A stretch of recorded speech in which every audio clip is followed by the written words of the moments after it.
The new verse to Billy Joel's We Didn't Start the Fire. Sing it, Farms Joe. died, Kim's alive, all the Dow stocks just died. Putin's in the Black Sea, traitors in the GOP. Nukes are loose, Dems boost, Mueller takes a tighter noose. House is gone, dead is long, she laughs, Twitter gaffes, voter fraud, Stormy's bot, but it's all the will of God. Very good. He left out Morning Joe, sure does blow.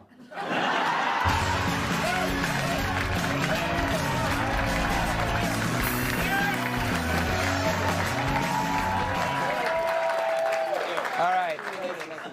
Here was George Herbert Walker Bush when he just turned 20. After risking his life for his country on numerous bomber missions, he was shot down and rescued at 20. What was I doing at 20? Oh, my God.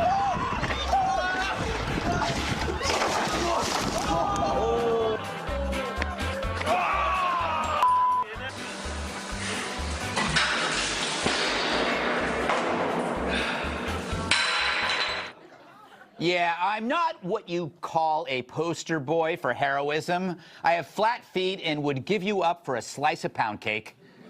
Now, it's easy to draw comparisons between then and now. 16 million Americans fought in World War II. Today, 16 million people watch this. Yeah, I mean, no, that is rude. I've given you so much of my time, my energy, my heart, you bitch. Oh, seriously? Wow. No, I've given you everything, Lisa. Yeah, Lisa! Yeah! Now, that's no dig at now. It's just to point out a connection between two eras. That all of our entertainment and leisure time was enabled by the bravery of people you might never have met. If you have one of the 16 million in your clan, I salute you. You're lucky. They made my idiocy possible. To quote John Kerry in a tweet that he sent to me, "Happy Veterans Day, Greg. I'm glad that all of us who served in uniform fought to defend your freedom to be a complete fool on Twitter." No. For once, the Driftwood Dracula was right. The only reason why I can be a fool today is because someone was a hero yesterday. So thanks, John. To quote one of your special friends, when he had hair. Looking back is sweet, but the price of nostalgia is forgetting the present. Today, brave men and women do outstanding work protecting you and me, our military, law enforcement, border police, and patrol. So do not mistakenly believe this is a generation of video gaming sofa surfers. Fact is, men and women die every day for this country. Although at times, it's hard to remind yourself that the rest of us aren't all idiots. Check out this tweet from Slate about Bush's service dog. Quote, Sully H.W. Bush is a service dog who had been with the president for 6 months, not his lifelong companion. Now imagine being that writer, questioning whether Bush's dog deserved all that attention. Yep, today I'm going to put that mutt in its place. Excuse me, lifelong companion? Sully isn't 94 years old. That's Slate. Sorry, Slate. Sully can't feel your hot take. Like the rest of the world, he doesn't read Slate. He could, but he doesn't. He's a dog, a smart dog. Well, for one more day, you were a rat, a silly, silly rat. Meanwhile, others in the media kept an eagle eye on Trump. My God, what was up with his jacket? He walks into the National Cathedral. The other presidents are seated. He is wearing his overcoat. He takes it off and hands said crumpled overcoat to the young Marine officer who was acting as his escort. What's going on there? Why didn't he just leave the overcoat in the back of the seat? I kind of hand it to Brian, always focusing on the big picture. When he isn't busy making up crap.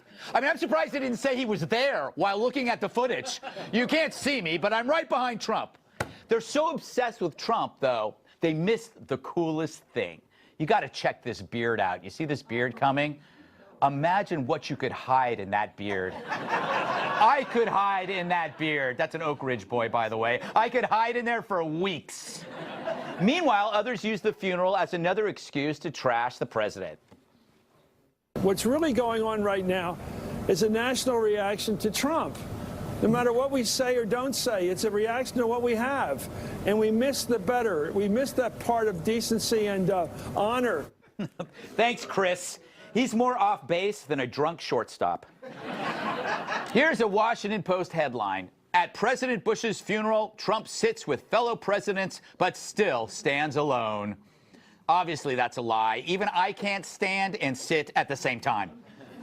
And so even in a time of reverence and unity, they miss the point and obsess on their obsession. If only Trump's head would sprout horns, spin around, and spew fire. But what do you expect? If Trump didn't go, he'd get slammed. He does go, he gets slammed. What's really ironic about all of this, what did these funerals celebrate most? When you thought of Mr. Bush, what did you think most about? Patriotism, duty, family, faith. Isn't that the stuff that's openly mocked today by pop culture, the media, academia? There are more people who believe the earth is flat than believe in anything. And yet this week, those were the things that mattered. Weird, isn't it? When you're looking at death, you're not thinking about identity or jackets or the resume of a service pet. I hope we've learned something. I mean, think about this. President George Herbert Walker Bush fought in World War II. He flew 58 combat missions. He was shot down, rescued. Then he turned 21. Think about that. Later, he ran the CIA, he helped end the Cold War, and rescued Kuwait from Iraq. Yet in 1992, he still lost to Bill Clinton, just as Bob Dole did 4 years later. Why? Because his amazing life put him at a certain age. No war heroes, please. We'll take that young philanderer. We thought it over and decided. So the same people who make shallow decisions about you made one about him. You just gotta laugh. That's the other big message here. Bush was funny. Here's proof. It's the last statement I'm going to have on broccoli. There are truckloads of broccoli at this very minute descending on Washington. My family is divided. I do not like broccoli, and I haven't liked it since I was a little kid. And my mother made me eat it. And I'm president of the United States, and I'm not going to eat any more broccoli.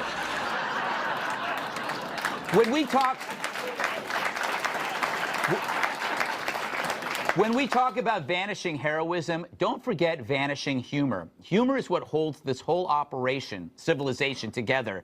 The only way to celebrate hate, though, is to shame, censor humor from the world. Jokes connect people, so eliminate them, and we won't be falling on the floor laughing. We'll just be falling on the floor.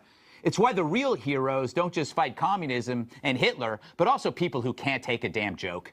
Those humorless creeps seem to be everywhere and reproducing. So as we gain that kind of noxious non-hero, we lose men like Bush. According to the Department of Veteran Affairs, roughly 496,777 American veterans were estimated to still be alive as of September 2018. What's that tell you? They're still here, 500,000 of them. They're not making more. And we should make it a point to talk with them, learn from them, and share a laugh with them. Because this week we lost at least one, and we're going to lose more. And that, friends, is no joke.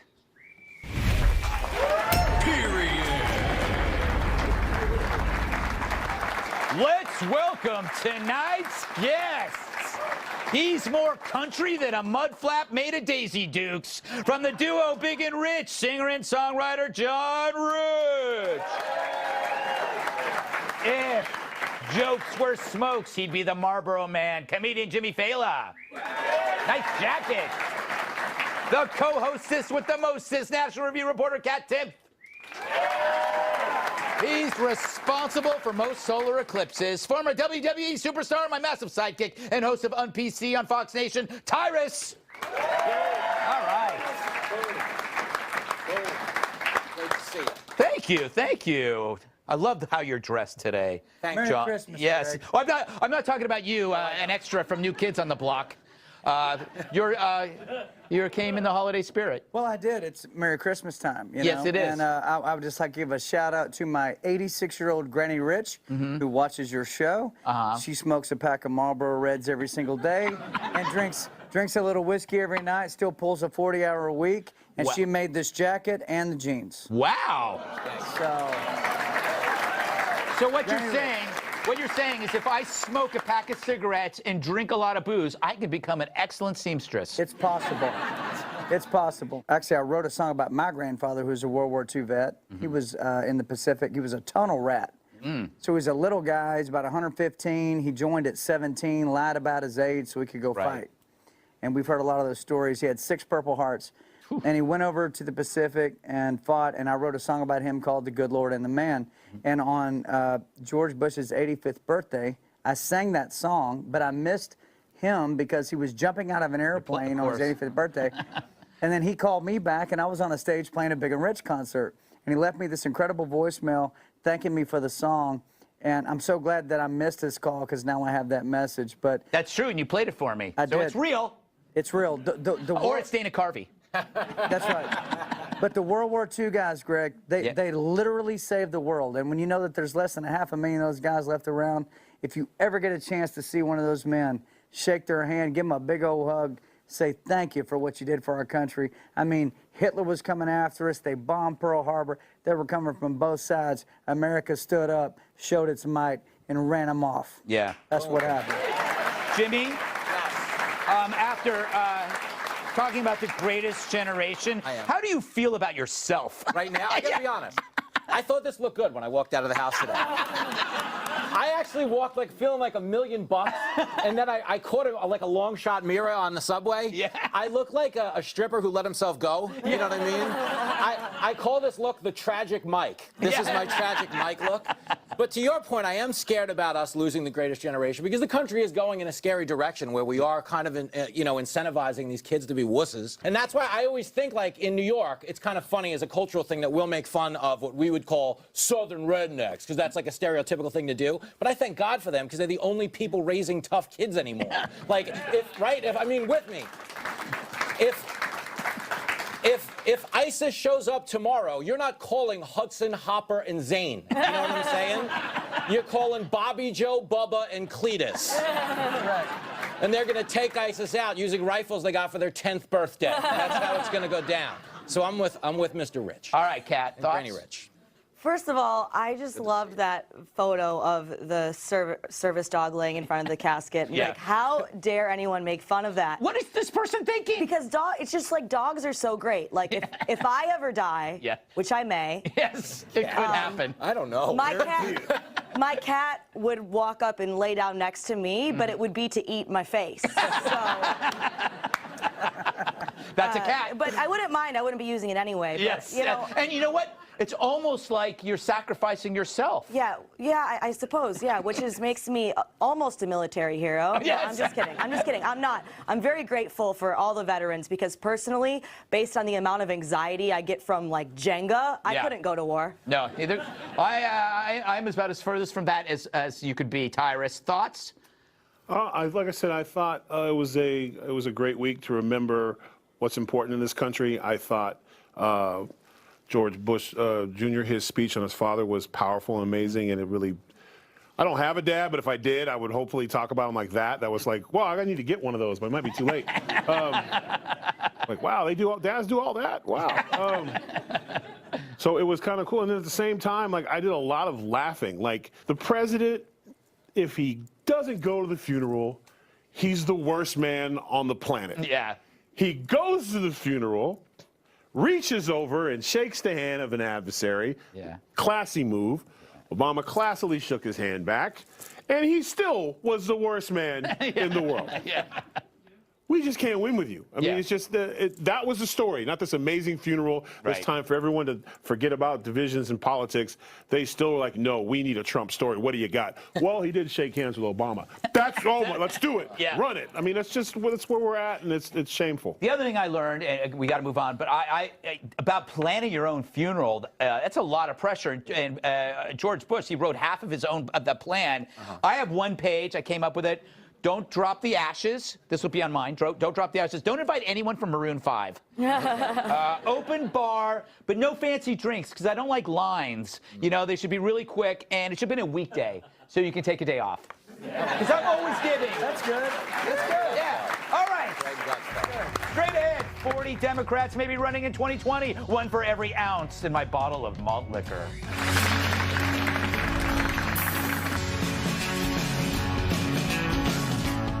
Looks like a ton are expected to run. We'll have 30 or 40 probably great candidates running for president, I think, because everyone recognizes how urgent this moment is in our history of our country. Wow, he knows his stuff. 40 candidates, the debates will be 6,000 hours long. Personally, I would rather watch this for 6,000 hours.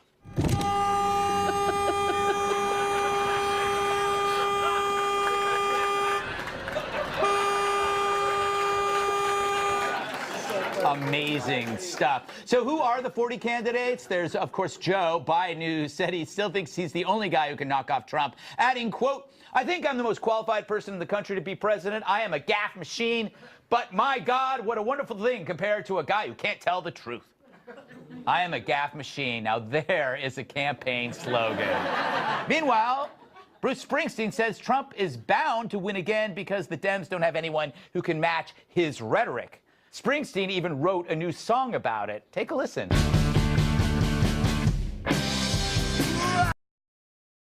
I don't know. Yeah, it could be the song of the year. He's no John Cafferty. Wow. That's Greg Gutfeld, season 1 winner of America's Got Issues. Yeah, that was Jimmy. That was my impression. I thought it was pretty close. What, by the way, now that I have your attention barely, isn't Springsteen talking about himself? He's the man of the, he's a common man. He's the left-wing populist. Yeah. If Trump is the right-wing populist, he's the left. Why doesn't he run? And he does admit it in his shows that he's a pretend populist, like that he didn't grow up in the world that he likes to sing about. Northern California, I think, or something like that. The boss. I want to go back to your video, though, when you showed the dog honking the horn. Yes. Oddly enough, more qualified to drive than Beto O'Rourke. I thought that was... but I love... Nice. Nice. But I always love, though, when people are like, oh, he's so rad, he skateboards to his rallies. I'm like, he has to. You understand? That's plan A and B, you know? He doesn't have a license anymore, does he? No, it's bad. But, like, their lineup really does look like a Sharknado movie. It's either, like, really old people who haven't been on TV in forever. Right. Or, like, young people no one cares about. You know what I mean? Yeah. But I have a theory, John, that this is what happened with the Republicans. If you have like a bunch of people, it's going to be the contrast between the similarities and one outlier. You know I'm wearing a Santa Claus suit. Yes. Okay, so here's my thought on it. I think Donald Trump should treat the Democratic nominees as if they are Celebrity Apprentice. Ah, good point. Okay? And he should give them tasks, and he should make them, because I was on Celebrity Apprentice. You were. Did you win? I know what that's. I did win. Yes. I played for St. Jude Children's Research Hospital, and I won. And I raised twice as much money as Pierce Morgan. By the way, I love Pierce, but I beat you, Pierce. I beat you. But no, what if Trump treated the Democratic entire nominee staff as if it were That would be funny. Apprentice? I don't know if they'd pay attention, but it would still be hilarious. Just give them the task. Let them see who rises to the... You know Bernie's going to get it. Yeah, I think so, too. Bernie is you're going to get a left wing, you're going to get a progressive tires. What's your predictions? Well, if he does that, you know, Omarosa's getting cut first. So that's definitely going down. Oh, she'll be there. She'll run. She'll be, oh, absolutely. I didn't even think of that. Listen, this is all sweet and great, but listen, I bet lunch. Anybody who wants to take me up on this, I will name you the top 3 right now. That doesn't matter who. I don't care who. 45,000 doesn't matter. It's going to be the same. It's going to be Biden, Bernie, and Hillary. It's going to be the same. But the Three Stooges. Yeah, hey, listen, we don't. If you're voting for the other side anyway, what do you care? It's an easy win for you. You should be encouraged. Like, you should literally be like walking around with buttons going, yeah, Hillary should do it. 3rd time's the charm. Like, you literally should get behind it. I actually do think. I think Kamala Harris is going to make a strong run. I think you're going to get a surprise. This is the same situation with. I think they've come to the assumption. This is where Barack Obama and Donald Trump have a lot of similarities. They have such a phenomenal control of the people and their base. Nobody really wants to go head to head. It sounds good on paper. Yeah. And I think I think the Democrats can see, like, we get the House, maybe we can get the Senate. Whomever is going to go up is going to the slaughter. Yeah. So why not send Hillary one more time to the House? You know what I'm saying? Like, literally, put it this way. If I'm in a small closet and I'm punching whoever coming in, chance you're not going to get out, the line to go in is not going to be very long. And if you're going to send somebody in there, you're going to pick the one person in this crowd we don't like. Yeah. And that's kind of why I think Denver, like, yeah, go ahead, Hillary, you got this, because I don't think it's an uphill battle. Kat, thoughts? Yes. I do have some. Yes. I think it's hilarious when people say I'm the most qualified to be the president. Hillary said the same thing. Joe Biden's saying it now. Because actually, you don't get to decide that. You don't get to decide what qualified means. The voters get to decide what qualified means. It could be anything. It could be anything. If voters decided that the most important thing was like which candidate's the best at Super Mario, if you weren't good at Super Mario, then you wouldn't be qualified. It could really be anything. It's all up to the voters. All right. They're telling me to move on. Kevin Hart quits the Oscars instead of apologizing. Then he apologizes. What's going on with that? We discuss.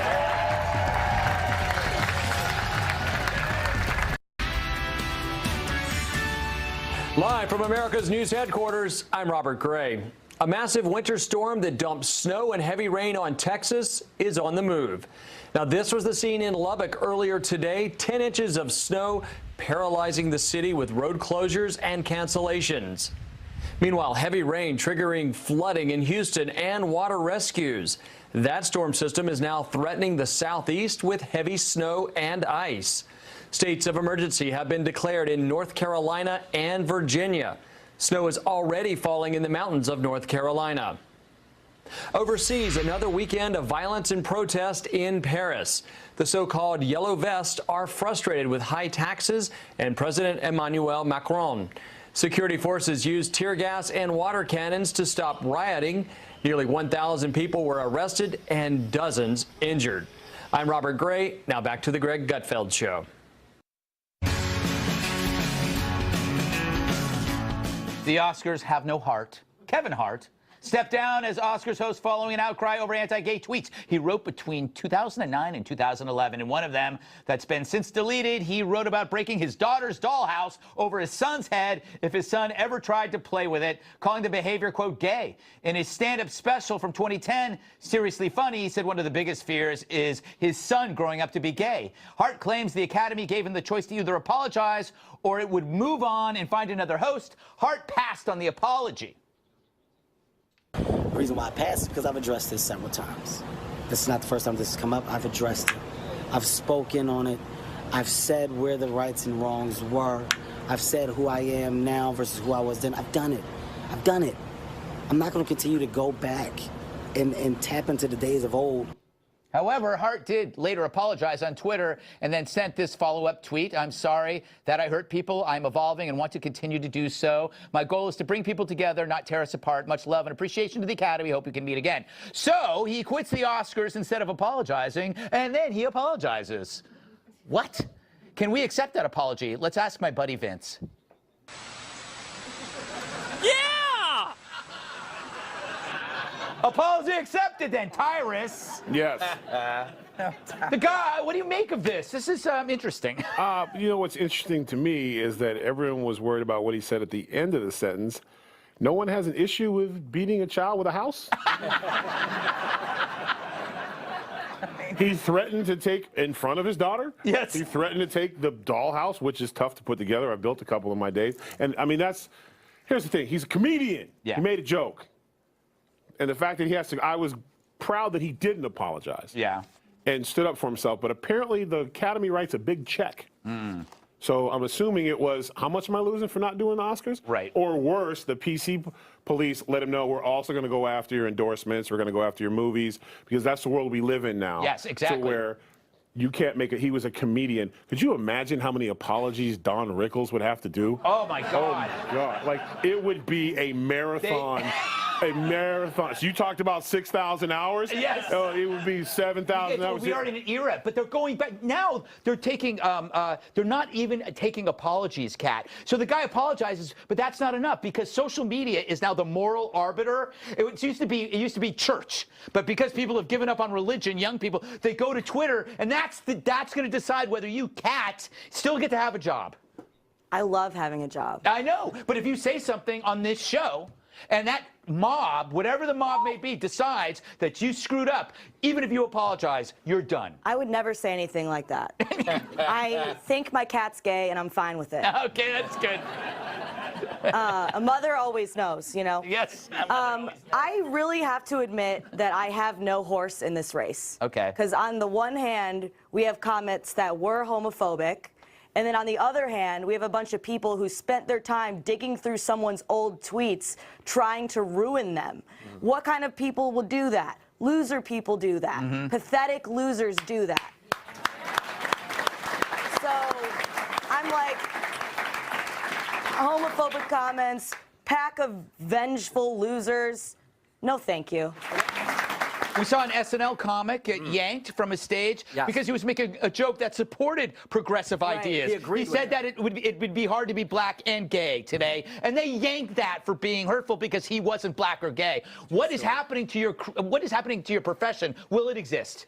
No, we're in big trouble. You know what I think? I think we need to have Dr. Phil host the Oscars this year and just let everybody talk. I bet through he's their got issues. something. But you know what, though? I do want to say this, though. Screw you to every comic who liked the fact that he got fired. Right. Because they're trying to score woke points, but we're setting ourselves back by supporting this kind of thing. Because a comedy club, what it's supposed to be, is the last bastion of free speech. It's a place you guys can go and talk about things that won't get you fired at work. You dig? We're there to save you by saying these ridiculous, idiotic things. But it drives me crazy that no one even factors in the context of where tweets are taking place. Right. Like, this guy worked to be Kevin Hart, for whatever we think of his comedy, worked, 20 years, day in, day out, 7 shows a week, and probably loses most of his career for something he probably did on the toilet. You know, where are people tweeting? Online at a post office, just killing time? Yeah, no, it's free. You're not getting paid for Twitter, and you kill yourself on this machine. You know, John, what gets me mad is that we are eliminating the whole concept of forgiveness. It's like his tweet was stupid and wrong, he apologized, but that's not enough. And there is, that goes back to the kind of religious aspect of forgiveness that seems to not exist anymore for a lot of people. Well, I'll tell you this, Greg. I don't know who you're talking about or what you're talking about, but if it ain't Smoking the Bandit, Dukes of Hazzard, or Hee Haw, I pretty much have no idea what it is. I don't watch it anymore. I mean, when my alarm clock goes off in the morning, Tyrus, it goes, bam, bam, bam. It's time to get up. I mean, I don't even care. I don't know. All right, still to come. Can a handy device save your marriage? No, not that device. Get your minds out of the gutter.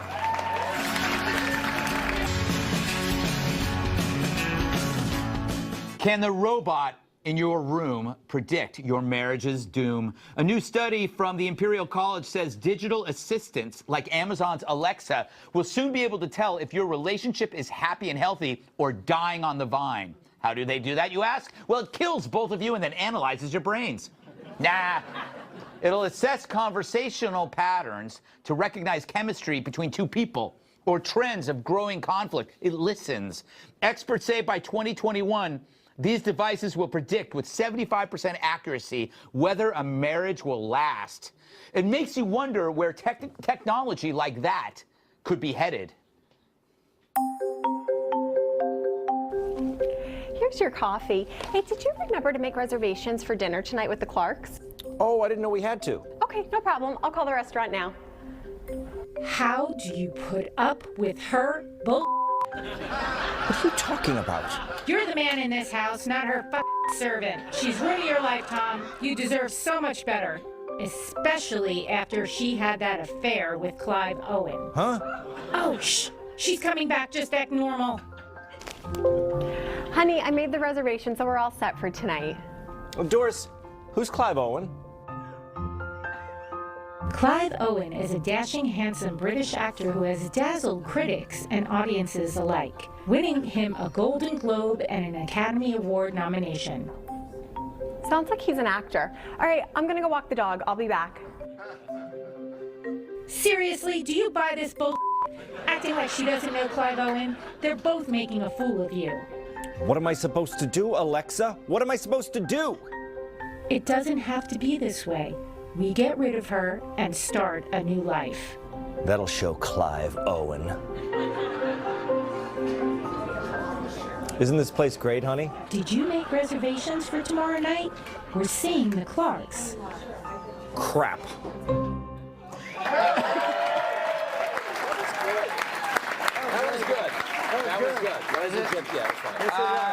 I just wanted to put Alexa in a red dress, cat. Would you take relationship advice from an algorithm? I feel like I should, yes.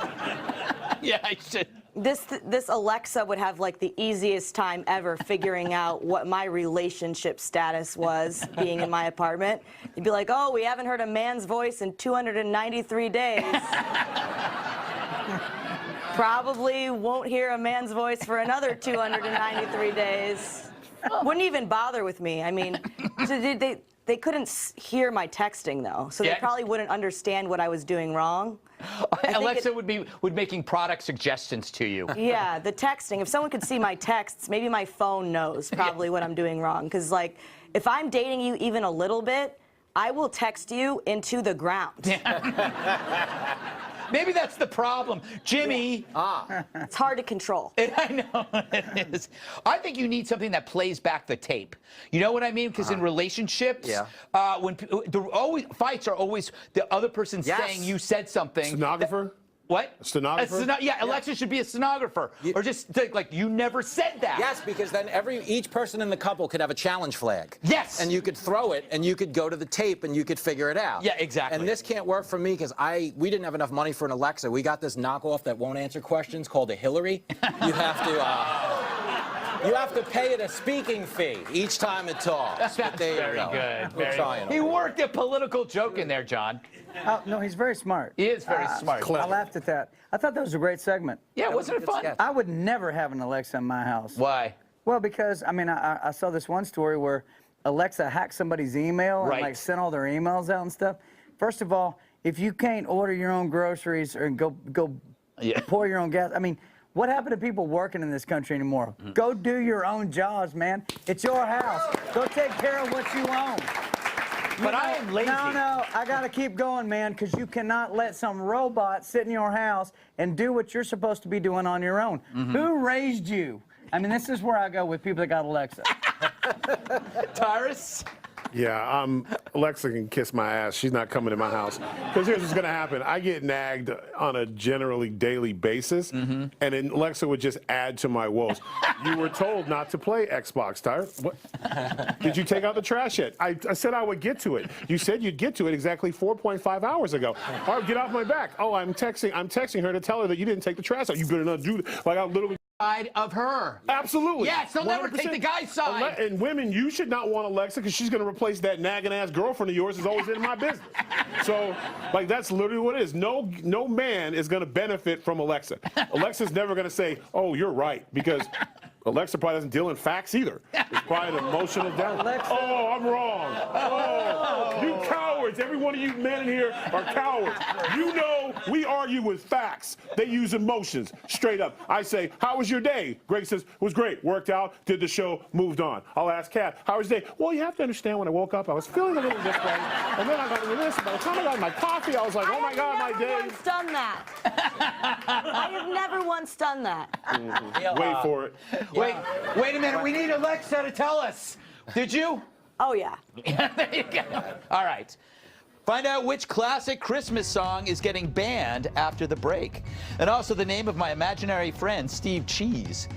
Oh, I just gave it away. Sorry, Steve.